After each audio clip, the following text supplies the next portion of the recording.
Subscribe कीजिए education centre को और प्रेस कीजिए बेल आइकन नोटिफिकेशन पाने के लिए। नमस्कार दोस्तों, आपका स्वागत है हमारे चैनल माई एजुकेशन सेंटर पर। मेरा नाम बलराम सिंह है और आपको पता होगा मैं लगातार लेक्चर ला रहा था भारतीय राज्य व्यवस्था पर। हमने भारतीय इतिहास को क्विज फॉर्म में हमने स्टार्ट किया है, ठीक है, क्विज फॉर्म में स्टार्ट किया है।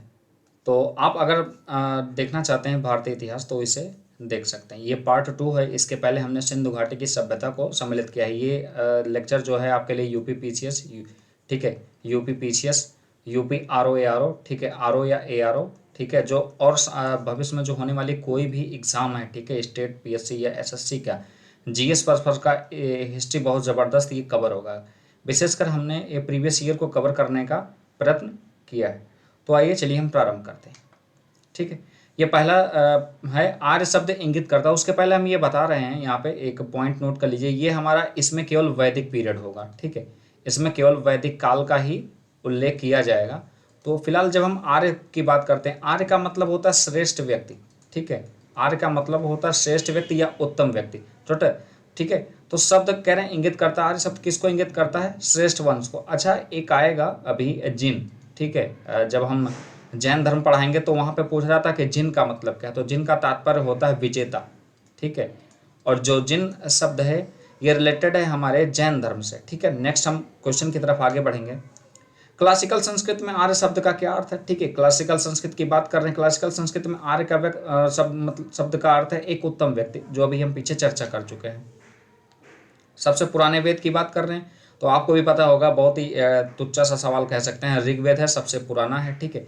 अच्छा, अगर हम इन चारों वेदों में कहें तो सबसे नया कौन सा है? ठीक है, तो जो अथर्ववेद है सबसे नया है, ठीक है, सबसे नया है। यहाँ पे कुछ पॉइंट नोट कर लेते हैं। ऋग्वेद में 1028, ठीक, 1028 ऋचाएँ हैं, ठीक। आगे हो सकता है प्रश्नों में हमको मिले। और दूसरी बात, जो सामवेद है इसमें संगीत का प्रावधान किया गया है, ठीक है, इसमें संगीत के बारे में है। यजुर्वेद में यज्ञ और कर्मकांड के बारे में दिया, और अथर्ववेद में आप देखेंगे जादू टोना के बारे में भी उल्लेख किया गया है। तो यहाँ पे हमें देखना होगा, कभी भी अगर एग्जाम में ये जादू टोना से रिलेटेड आ जाता है कि किस वेद में जादू टोना के बारे में उल्लेख किया गया है, तो हम याद रखेंगे कि उसका उल्लेख अथर्ववेद में किया गया है, ठीक है। आगे बढ़ेंगे। त्रयी, त्रयी का तात्पर्य है कि मतलब तीनों वेद, ठीक है। अच्छा, तीनों वेद कौन कौन से? ठीक है, ये भी बहुत इंपॉर्टेंट है। हम पीछे सवाल में चलेंगे। देखिए, जैसे यहाँ पूछा जा रहा था कि सबसे पुराना वेद, तो त्रयी की जब हम बात करेंगे तो जो ऊपर के 3 वेद है, यजुर्वेद, ऋग्वेद और सामवेद, ये तीनों हैं त्रयी वेद, ठीक है। अथर्ववेद बाद में जोड़ा गया, यानी कि सबसे नया, हमने क्या बोला, सबसे नया है, यानी कि नया है, इसका मतलब सबसे बाद में जोड़ा गया। तो ये कह सकते हैं कि ये जो 3 वेद हैं इन्हीं को त्रयी के नाम से जाना जाता है। तो फिलहाल त्रयी किसे कहते हैं? तीनों वेदों को। और वो 3 कौन कौन से हैं पीछे हमने चर्चा कर ली है।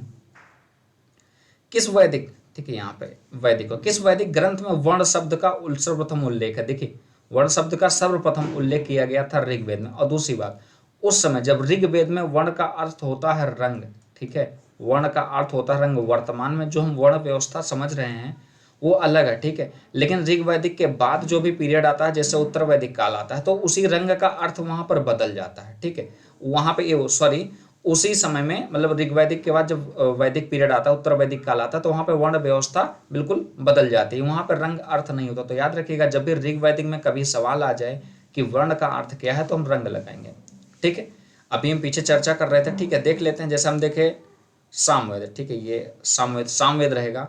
सामवेद में हम बता रहे थे कि इसमें संगीत के बारे में उल्लेख है, तो देखिए संगीत के बारे में उल्लेख, ठीक है। तो इसका मतलब हम इसको क्या करेंगे, 4 से मिलाएंगे, यहाँ पे 1 2 3 4, ठीक है, समझ लेंगे। और जो आपका ऋग्वेद है उसमें ईश्वर महिमाओं के बारे में वर्णन किया गया। अच्छा, कैसे पहचानेंगे? ठीक है, अभी हम बता रहे हैं, जो हमारे इंद्र हैं, ठीक है, उनका उल्लेख 250 बार किया गया है, किसमें? ऋग्वेद में, ठीक है। और उसके बाद आते हैं विष्णु, ठीक। ऐसे ऐसे अन्य देवताओं के नाम हैं जिनका उल्लेख किया गया। तो देखेंगे सबका किसी का 200 बार, किसी का 150 बार, यानी कि ईश्वर की महिमा का वर्णन किसमें किया गया? ऋग्वेद में। तो और अगर आपको नहीं पता है, ठीक है, हमने यजुर्वेद बताया था, ठीक है, अथर्ववेद में क्या बताया था, ठीक है, पहले हम यजुर्वेद में देख लेते हैं। बलिदान विधि का प्रावधान किया गया है, ठीक है, यजुर्वेद में यज्ञ संबंधी प्रावधान किए गए हैं, ठीक है। तो यज्ञ कर्म कांड पहले जमाने में बहुत ज़्यादा अधिक होते। तो फिलहाल हम इसको मैच करा के देखते हैं। 2 का 1, ठीक है, मतलब 2 पॉइंट पे 1 एक ही जगह हाई है, ठीक है। और फोर्थ का फोर्थ मैच कर गया ये, और जगह पर कहीं है नहीं, तो इस तरीके से हम आसानी से पकड़ सकते हैं कि कौन सा सत्य है कौन असत्य है। आगे बढ़ेंगे, यहाँ पर देखते हैं अथर्ववेद, ऋग्वेद, यजुर्वेद, सामवेद। पहले तो आप सामवेद को संगीत से मिला दीजिए, यानी कि इसका मतलब क्या है, देखिए ऐसे स्किप कैसे किए जाते हैं प्रश्नों को, कैसे करते हैं, मतलब कि जल्दी लगाने के लिए।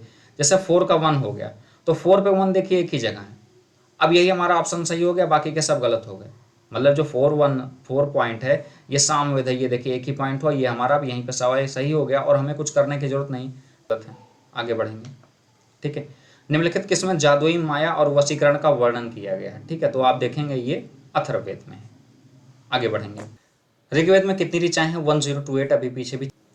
नेक्स्ट क्वेश्चन को देखें, जैसे ऋग्वेद की बात करेंगे तो ऐत्रेय ब्राह्मण में ऋग्वेद का उल्लेख कितना है, ऐत्रेय ब्राह्मण, जो पहला आपका मिलेगा थर्ड से, पहला मिलेगा थर्ड से, और कुछ हमें पहचानने की जरूरत नहीं, ऑटोमेटिक ये सही हो गया। आगे बढ़ेंगे, ठीक है।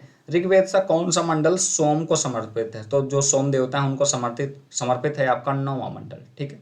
हाँ, एक पॉइंट यहाँ पे आप नोट कर लीजिए, ये इसमें जो 10 मंडल हैं, ठीक है, ऋग्वेद में टोटल कितने हैं, ऋग्वेद में टोटल कितने हैं, 10 मंडल हैं, जिसमें 2 से और जो 7 तक के मंडल हैं ये सबसे प्राचीन है। कई बार एग्जाम में पूछा गया कि सबसे पुराना कौन है, तो सबसे ये प्राचीन है, 2 से लेकर 7 तक के मंडल जो हैं सबसे प्राचीन। आगे बढ़ेंगे, भारत के स्थल की खुदाई से लौह धातु के प्रचलन के प्राचीनतम प्रमाण की बात करें इन आपसों में तो अतरंजी खेड़ा, ठीक है, अतरंजी खेड़ा से प्राप्त हुए हैं। आगे बढ़ेंगे, उपनिषद पुस्तकें किस पर आधारित हैं, तो वो दर्शन पर आधारित हैं, ये इंपॉर्टेंट है, याद कर लीजिए, ठीक है। कई बार ये प्रश्न आ चुका है कि उपनिषद की पुस्तकें किस पर आधारित हैं, तो वो दर्शन पर आधारित हैं। निम्नलिखित में से किस एक वैदिक साहित्य में मोक्ष पर चर्चा हुई है। अब देखिए इंपॉर्टेंट यहाँ पर ये हो जाता है, ऋग्वेद में कहीं भी मोक्ष पर चर्चा नहीं हुई है, ठीक है, ब्राह्मण में भी कहीं नहीं हुई है। तो याद रखिएगा, जब ऐसे सवाल आ जाते हैं तो आप सोचिए कि पूरे ऋग्वेद में कहीं मोक्ष की चर्चा ही नहीं हुई है, ठीक है। तो जब हम बात करते हैं तो देखेंगे यहाँ पर उपनिषद आपका पॉइंट करेक्ट हो जाएगा। आगे बढ़ेंगे, आध्यात्म ज्ञान के लिए विषय नचिकेता और यम, ठीक है, इनके बीच एक संवाद हुआ था, ठीक है। जो संवाद हुआ था उसका उल्लेख आपका कठोपनिषद में है, ठीक है, ये इंपॉर्टेंट है, कई बार ये प्रश्न आया है और लोग क्या करते हैं, कन्फ्यूजन हो जाते हैं, ठीक है। कठोपनिषद जो कठोपनिषद है उसमें नचिकेता और यम के बीच संवाद का उल्लेख किया गया है। नचिकेता आख्यान मतलब वही उसी कठोपनिषद जो पीछे हम चर्चा कर रहे थे, ठीक है। उपनिषद काल में राजा अश्वपति, जो अश्वपति थे वो कहाँ के शासक थे, वो केकयद के थे, ठीक है, ये इंपॉर्टेंट है, ये भी नोट कर लीजिएगा। वैसे आपको ये PDF आपको मिल जाएगी हमारे टेलीग्राम पर, ठीक है, आप टेलीग्राम पर जाइएगा, वहाँ पर सर्च कीजिएगा @my एजुकेशन सेंटर, ठीक है। PDF कुछ समय बाद मिलती है, तुरंत नहीं मिल जाती, ठीक है। निम्नलिखित में से वैदिक साहित्य का सही क्रम कौन, और सबसे पहले देखिए, सबसे पहले वेद आए थे, ठीक, सबसे पहले वेद आए थे, तो हम वेद की अगर बात करें वैदिक साहित्य तो सबसे पहले, यानी कि अब ये तो हम चारों तो टिक नहीं कर सकते। अच्छा, एक पॉइंट नोट कर लीजिए, जो उपनिषद था वो सबसे बाद में था, ठीक है, जो उपनिषद था वो सबसे बाद में आया था। तो इस हिसाब से हम ये कह सकते हैं कि 2 जगह है, ठीक, 2 जगह तो ठीक मिल गया, लेकिन याद रखिएगा ब्राह्मण पहले आए थे, ठीक है। ब्राह्मण जो ग्रंथ था वो पहले आया था अरण्यक से, अरण्यक का शाब्दिक अर्थ होता है जंगल, ठीक है। जो ग्रंथ जंगलों में लिखे जाते थे उनको अरण्यक कहा जाता था, ठीक है, याद रखिएगा, कभी अगर हिंदी में आ जाए तो इसका तात्पर्य होता है जंगल, ठीक है।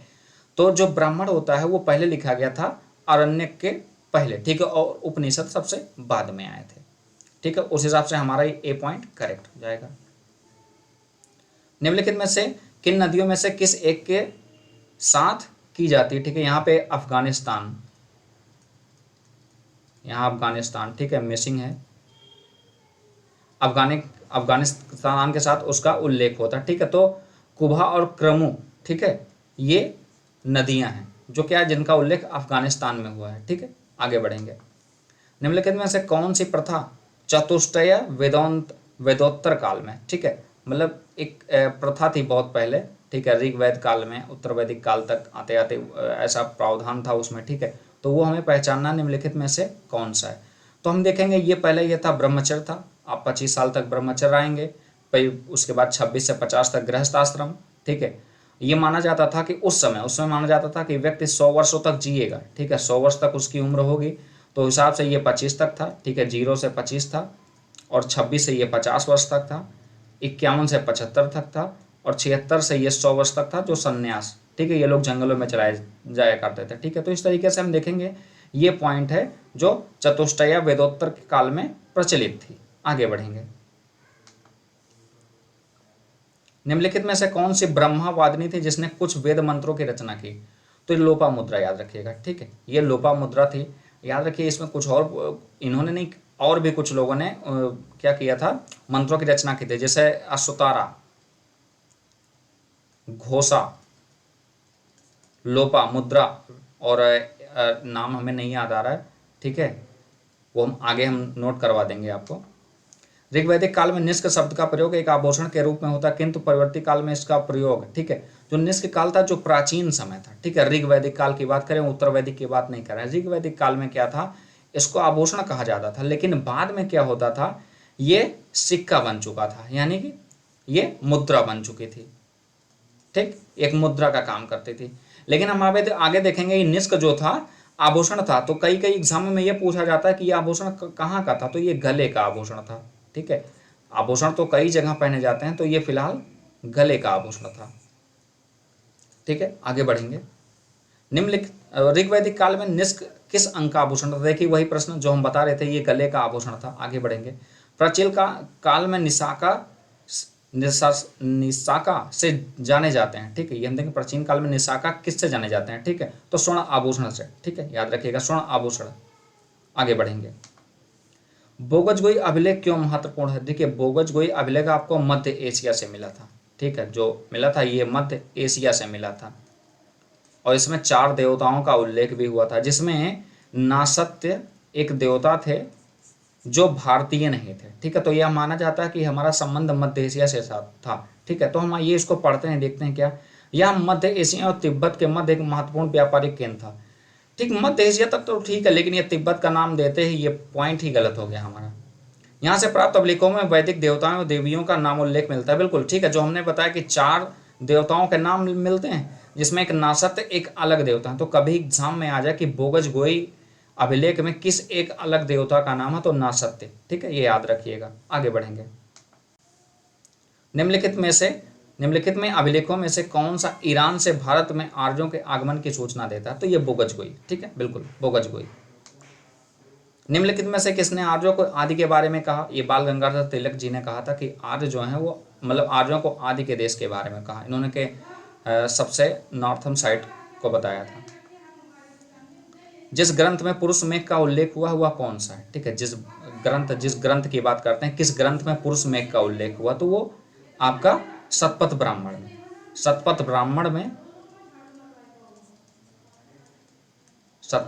में पुरुष मेघ का उल्लेख हुआ है। थोड़ा शोर शराबा है था, सॉरी, माफी चाहेंगे। उत्तर वैदिक काल में निम्नलिखित में से किनको आर्य संस्कृत का धुर का मतलब समझ रहे हैं, मजबूत पॉइंट। तो मजबूत पॉइंट की जब हम देख गए, मतलब जो पूरा हमारा मगध था, ठीक है, जो हमारा पूरा मगध था, उसमें हम ये देखेंगे अंग और मगध। ठीक है, मगध की बात कर रहे हैं, जो हमारी उस समय आर्य आए थे, उसमें आर्य संस्कृत की धुर माना जाता है मगध। और अब आपने देखा था मगध आगे चल के कितना बड़ा हो जाता है। ठीक है, आसपास के क्षेत्राधिकार को मतलब कब्जे में करते रहते हैं वो लोग क्षेत्र को। ठीक है, तो ये अंग और मगध, ये ऑप्शन करेक्ट होगा। गोत्र शब्द का सर्वप्रथम उल्लेख कहाँ पर हुआ है? ऋग्वेद में। ठीक है, गोत्र शब्द का सर्वप्रथम उल्लेख ऋग्वेद में हुआ है। पूर्व वैदिक आर्यों को धर्म मुख्यता था। अब देखिए वैदिक काल के समय, ठीक है, पूर्व वैदिक काल के आर्यों के बारे में ये जानकारी चाहते हैं। ठीक है, उनका धर्म मुख्यता क्या था, देखते हैं। भक्ति तो थी नहीं, ठीक है, मतलब भक्ति भी थी, मूर्ति पूजा और यज्ञ। फिलहाल इतने बड़े पैमाने पे तो मिले नहीं, आगे देखते हैं।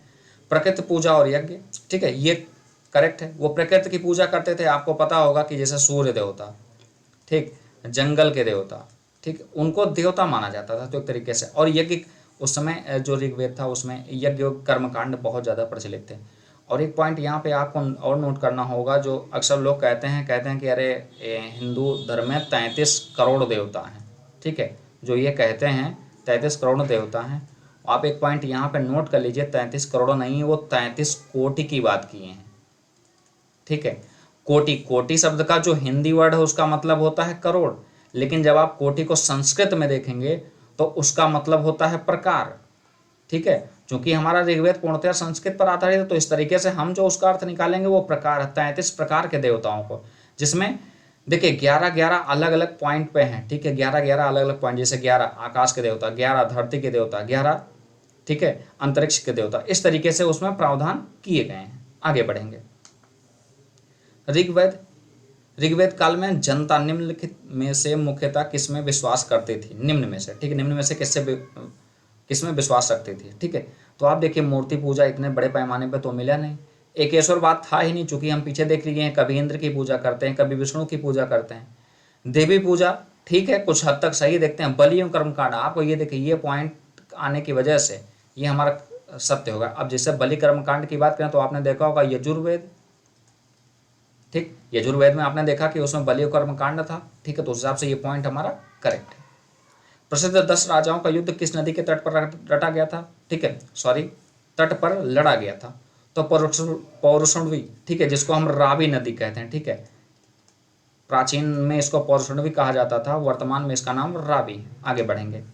निम्नलिखित में से किस नदी को ऋग्वेद में माते तमा, देवी तमा एवं नदी तमा से मतलब इसका मतलब होता है नदियों की माता, इन तीनों का अर्थ होता है नदियों की माता। नदियों की माता किसे कहा गया है? सामान्यतः तो लोग सिंधु लगा देंगे, लेकिन ये गलत है, ठीक है, उसमें जो सरस्वती हैं, ठीक है, उनको नदियों की माता कहा गया, माते तमा, ठीक है, देवी तमा, नदी तमा, मतलब नदियों की माता कहा गया। अच्छा एक बार याद रखिएगा, पूछा जाता है कि यमुना गंगा इन दोनों के बारे में पूछा जाता है कि इनका उल्लेख ऋग्वेद में कितनी बार हुआ है, तो इनका 3 बार, इनका 1 बार। अच्छा कैसे याद रखेंगे, अक्सर कन्फ्यूजन हो जाता है, कोई कन्फ्यूजन नहीं है। देखिए गा और गा एक ही शब्द तो हैं, तो इसलिए 1 बार। अभी देखिए 1 2 3, ये 3 थे तो इसलिए 3 बार, खत्म कहानी, याद हो गया हमेशा के लिए। उस जनजाति का नाम बताइए जो ऋग्वैदिक आर्यों के पंचजन से संबंधित नहीं थे। देखिए पंचजन थे, यदु पुरु तुर्वस, ठीक है, 5 लोग थे, यदु पुरु तुर्वस, ठीक है, देखें उसमें कीकट नहीं थे, ठीक है, तो ये पॉइंट गलत है, मतलब गलत का मतलब यहाँ पे गलत होने के बाद सत्य माना जाएगा। वो 5 पॉइंट आप नोट कर सकते हैं, यदु पुरु तुर्वस अनु द्रह्यु, ठीक है, इसको द्रह्यु पढ़ेंगे। आगे बढ़ेंगे। ऋग्वेद में निम्नलिखित में से यौ, यौ का मतलब होता है जौ। जौ शब्द किस कृषि उत्पादन हेतु प्रयुक्त किया गया? अच्छा यही ऑप्शन ही था, ठीक है, कोई दिक्कत नहीं, जौ। ऋग्वैदिक युग में प्रचलित लोकप्रिय शासन प्रणाली थी। अब देखिए बड़ा इंपॉर्टेंट है ये, ठीक है, कन्फ्यूजन हो सकता है, लेकिन अगर आप सही से समझेंगे, अब ऋग्वैदिक काल की बात करेंगे तो निरंकुश तो था नहीं, प्रजातंत्र तो थी नहीं, जाहिर सी बात है कोई राजा जैसी कोई संभावनाएं थी नहीं, गणतंत्र तो था नहीं, हम ये नहीं कह सकते ऋग्वैदिक काल में गणतंत्र बिल्कुल नहीं था, वंश परंपरागत था, ठीक है, राजतंत्र था, बिल्कुल वंश परंपरागत था, ठीक है, कहने का मतलब जैसे पिता फिर उनका लड़का फिर उनका लड़का ऐसे आगे बढ़ता गया। आगे बढ़ेंगे। वैदिक युगीन सभा कौन सी थी? गांव के व्यवसायिक लोगों की संस्था थी? बिल्कुल नहीं थी। राज दरबार होता था? बिल्कुल नहीं होता था। अब देखिए राज्य के समस्त लोगों की एक राष्ट्रीय सभा थी। राष्ट्रीय सभा कहाँ थी? उस समय राष्ट्रीय शब्द का तो जन्म ही नहीं हुआ था, ठीक है, तो इस हिसाब से ये गलत। अब मंत्री परिषद थी, कैसे थी? आपने नाम सुना होगा सभा एवं समिति, ठीक है, इसका नाम सुना होगा सभा एवं समिति, एक मंत्री परिषद, ठीक है, सभा। आयुर्वेद में आयुर्वेद अर्थात जीवन का विज्ञान किस में है? आयुर्वेद अर्थात जीवन का विज्ञान है वो आपका अथर्ववेद में, ठीक है। आगे बढ़ेंगे। ऋग्वेद धर्म था। अब देखिए ये धर्म की बात कर रहे हैं, अब हम यहाँ पे एक पॉइंट, ठीक है, जैसे इंद्र की बात करें 250, अग्नि की बात करें तो 200, इतनी बार उल्लेख किया गया, तो उस हिसाब से यहाँ पर ऑप्शन हमारा मतलब धर्म था, कहने का मतलब मुख्यतः किस पर आधारित था? तो इंद्र था। इन्हें युद्ध का देवता भी माना जाता था, यहाँ पे नोट कर सकते हैं, युद्ध का देवता भी इन्हें कहा जाता था। आगे बढ़ेंगे। ऋग्वेद में सर्वाधिक संख्या में मंत्र हैं, ठीक है। अब देखिए सबसे ज़्यादा हमने आपको बताया किस में है? इंद्र में है, फिर उसके बाद अग्नि में है। अग्नि के बारे में 200 बार उल्लेख हुआ है, ठीक है, इंद्र के बारे में 250 बार। तो फिलहाल अगर यहाँ पे इंद्र होते तो इंद्र को हम क्या कर सकते, प्रेफरेंस देते, लेकिन फिलहाल इंद्र नहीं है तो अग्नि है। क्लियर है। निम्नलिखित में से किस ऋग्वेद में युद्ध देवता समझा जाता? अभी पीछे बता रहे थे, ठीक है, युद्ध के देवता, युद्ध का देवता समझा जाता तो वो इंद्र को। निम्नलिखित में से पूर्व वैदिक आर्यों का सर्वाधिक लोकप्रिय देवता कौन सा था? क्लियर है, इंद्र थे। गायत्री मंत्र किस पुस्तक में मिलता है? ऋग्वेद में मिलता है। आगे बढ़ेंगे। गायत्री मंत्र किस पुस्तक में मिलता है? कॉपी हो गया, ऋग्वेद में, याद रख लीजिए, इसे विश्वामित्र ने इसके रचयिता थे, विश्वामित्र इसके रचयिता थे गायत्री मंत्र के। गायत्री मंत्र के नाम से प्रसिद्ध मंत्र सर्वप्रथम किस ग्रंथ में मिलता है? कई बार कॉपी हो गया क्या? गायत्री मंत्र की रचना किसने की थी? विश्वामित्र में, अभी हम पीछे बता चुके हैं। पुराणों की संख्या 18, 18वां पुराण। देखिए बहुत इजी सवाल है, लेकिन आ जाता है एग्जाम में तो दिमाग नहीं काम करता है, इसलिए हम ये कह रहे हैं इसको आप नोट कर सकते हैं या हमारा मतलब हमारे टेलीग्राम चैनल पर जाके PDF ले सकते हैं, ठीक है। श्रीमद् भगवत गीता की बात करें, ठीक है, मौलिक रूप में किस भाषा में लिखी गई? देखिए जो श्रीमद् भगवत गीता जो वर्तमान में आपको हिंदी भाषा में मिलती है, एक्चुअल में ये पहले किस में थी? संस्कृत में थी, ठीक है। वर्तमान में भी उसका जो मूल स्वरूप है वो सत्यमेव जयते, मंडूकोपनिषद, ठीक है। कहीं कहीं देखिए ऐसे लिखा होता है मुंडकोपनिषद, अगर इस तरीके, थोड़ी सी राइटिंग गड़बड़ है, अगर इस तरीके से लिखा है तो इसे भी आप सत्य मानेंगे, ठीक है। आगे बढ़ेंगे। ऋग्वेद की मूल लिपि क्या थी? अब देखिए मूल लिपि की जब बात करेंगे तो वो ब्राह्मी लिपि थी, वो ब्राह्मी लिपि में लिखी गई थी, ठीक है। वैदिक काल में होता, होता किसको समर्पित किया गया है? ऋग्वेद को। आगे बढ़ेंगे। अवेस्ता और ऋग्वेद में समानता है, ईरान से, ठीक है। अवेस्ता और ऋग्वेद में समानता, अवेस्ता किस? जेंद अवेस्ता, ठीक है। अवेस्ता नहीं, उसको बोलते हैं जेंद अवेस्ता। ये ईरानियों का धार्मिक ग्रंथ है, जैसे भगवत गीता है, ठीक है, कुरान है, वैसे हिसाब से ईरानियों का जेंद अवेस्ता ईरानियों का है, ठीक है। आगे बढ़ेंगे। वैदिक काल में किस जानवर को आघन्य, आ का मतलब नहीं और घन्य मतलब मारा जाना, जिसको नहीं मारा जाना, उसको क्या कहा जाता है? गाय, ठीक है। गाय एक थी जिसको बहुत अच्छा पशु मानते थे, एक तरीके से इनकी बहुत पूजा होती थी। ये माना जाता था ऋग्वैदिक काल में कि जिनके पास गाय है वो बहुत ही मतलब उसके पास शौहरत है, कह सकते हैं कि बहुत ज़्यादा पैसा है, उसको मतलब बहुत ज़्यादा धनी माना जाता था। तो गाय को अघन्य माना गया, ठीक है, मतलब कि ना मारने योग्य, इसका अर्थ होता है ना मारने, आ का मतलब नेगेटिव, ना मारने योग्य, ठीक है। प्राचीन भारतीय समाज के प्रसंग में निम्नलिखित शब्दों में से कौन सा शब्द शेष तीन के वर्ग का नहीं है? अब ठीक है, प्राचीन काल के समाज के प्रसंग में निम्नलिखित शब्दों में से कौन सा शब्द शेष तीन के वर्ग का नहीं है? कौन सा है? कुल, वन, गोस, गोत्र, ठीक है। कुल था, वंश था, गोत्र भी था, आपने अभी देखा ऋग्वेद में था, कुल था, वंश था, ये कोश नहीं था, ठीक है। कोश की कोई चर्चा नहीं हुई थी, ठीक है। आगे बढ़ेंगे। जीविकोपार्जन हेतु वेद वेदांगों को पढ़ने वाला, देखिए वेद वेदांग ये बड़ा इंपॉर्टेंट है, ये नोट कर लीजिएगा। वेद वेदांगों को पढ़ने वाला उसको कहा जाता था उपाध्याय, ठीक है। आगे बढ़ेंगे। आज हमारा लेक्चर यहीं पे ख़त्म होता है। यदि आप PDF चाहते हैं, सेम ऐसे PDF जो हमने लिखा हुआ है वहाँ पे 2 PDF मिलेंगे, ठीक है। एक मिलेगा विद डिटेल और दूसरा मिलेगा विदाउट डिटेल। विद डिटेल की अगर हम बात करें तो विद डिटेल में क्या होगा, जो हम जैसे पेन चला रहे हैं ये भी आपको मिल जाएगा, ठीक है। आपको टेलीग्राम पे जाके सर्च करना होगा @MyEducationCenter। जब आप सर्च करेंगे तो सेम, ठीक है, जैसे ये है सेम ऐसे ही लोगो मिलेगा, आप वहाँ पे ज्वाइन कर लीजिएगा, सारी PDF आपको वहाँ पे मिल जाएंगी। धन्यवाद।